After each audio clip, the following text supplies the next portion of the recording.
ഇവിടെ ഒരു ചെക്കന് കിടന്നുറങ്ങാൻ നോക്കായിരുന്നു. പക്ഷെ അവന് എത്ര നോക്കിയിട്ട് ഉറക്കം വരുന്നില്ല. അപ്പൊ അവൻ അവന്റെ തല പൊളിച്ച് തലച്ചോറ് പുറത്തേക്ക് എടുത്ത് ഒരു പാത്രത്തിലെ വെള്ളത്തില് ആ തലച്ചോറ് ഇട്ട് വെക്കുന്നു. ആ തലച്ചോറങ്ങ് പോയപ്പോ എന്ത് നല്ല സുഖം എന്ന് പറഞ്ഞു പോയി കിടന്നുറങ്ങുന്നു. തലച്ചോറ് വെള്ളത്തിലിട്ട് വെക്കുന്നത് പുറത്ത് നിന്നൊരാൾ കാണുന്നുണ്ടായിരുന്നു. ഒരു സോംബി അത് ജനല് തുറന്ന് ഉള്ളിലേക്ക് കയറി. എന്നിട്ട് അതിന്റെ ബാണ്ടക്കെട്ട് തുറന്നപ്പോ തലച്ചോറ് ദേ നിറഞ്ഞിരിക്കുകയാണ്.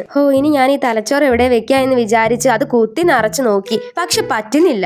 ഒരു തലച്ചോറല്ലേ ഉള്ളൂ, കുഴപ്പമില്ല, പോക്കറ്റിൽ ഇട്ടേക്കാമെന്ന് വിചാരിച്ച് ആ തലച്ചോറെടുത്ത് പോക്കറ്റിലിടുന്നു. എന്നിട്ട് അവിടെ കുറച്ച് ചില്ലറ പൈസ ഒക്കെ വെച്ചിട്ട് സോംബി പറന്നുപോയി. ആ സോംബി ഇപ്പൊ കിട്ടിയ തലച്ചോറൊക്കെ വിൽക്കാൻ വേണ്ടി ഒരു സ്ഥലത്ത് പോയി ക്യൂ നിൽക്കുന്നു. കയ്യിലുണ്ടായിരുന്ന തലച്ചോറൊക്കെ വിറ്റ് വീട്ടിലേക്ക് തിരിച്ചു വന്ന് പോക്കറ്റിൽ വെറുതെ ഒന്ന് കൈയിട്ട് നോക്കിയപ്പോഴാണ് മനസ്സിലാകുന്നത് ഇപ്പൊ ലാസ്റ്റ് എടുത്ത തലച്ചോറ് വിറ്റില്ല എന്ന്. അയ്യോ, ഇനി ഈ തലച്ചോറ് കണ്ട ആരെങ്കിലും എന്തെങ്കിലും പ്രശ്നം ഉണ്ടാക്കിയാലോ എന്ന് വിചാരിച്ച് ആ സോംബി അവന്റെ തല പൊളിച്ച് അതിന്റെ ഉള്ളിലേക്ക് ആ തലച്ചോറ് ഇടുന്നു. പക്ഷെ അത് ഇട്ട് കഴിഞ്ഞതും അതിന്റെ നിറം അങ്ങ് മാറി, എന്തോ ഒരു മിന്നലടിച്ച പോലെ. അയാൾ ജസ്റ്റ് ഒന്ന് പുറത്തേക്ക് നോക്കിയപ്പോ ചൂളം വിളിച്ച് നടന്നു പോകുന്ന വേറൊരു ചെങ്ങായിയെ ഒരു ഗുണ്ട വന്ന് അറ്റാക്ക് ചെയ്ത് പെട്ടി അടിച്ചോണ്ട് പോകുന്നു. ശരിക്കും ആ ചെങ്ങായി താഴെ വീണ് ചോര വരുന്നുണ്ട്. അത് കണ്ട് പേടിച്ച് സോംബി തലച്ചോറെടുത്ത് പിന്നെ ഒന്നുകൂടി നോക്കിയപ്പോ ആ ചെങ്ങായി ഇത് റോഡിൽ കിടന്നുറങ്ങാണ്. അത് തലച്ചോറ് വെച്ചു പിന്നെ എടുത്തു. ഇത് എന്താണ്, ഇത് ഇവന് ചത്തോ അതോ ഉറങ്ങുവാണോ എന്ന് വിചാരിച്ച് ആകെ കൺഫ്യൂഷനായി നിന്നു. അത് പേടിച്ച് തലച്ചോറ് അവിടെ ഇട്ട് വീടിന്റെ മണ്ടയിൽ പോയിരുന്നു. ആകെ പേടിയായി സോംബി ചൂലെടുത്ത് തലയടിച്ച് ക്ലീൻ ആക്കി. ഇനി നിങ്ങൾക്ക് തലച്ചോറുണ്ടെങ്കിൽ പറ, ഞാൻ ഇതിൽ എത്ര വട്ടം തലച്ചോറെന്ന് പറഞ്ഞു എന്ന്.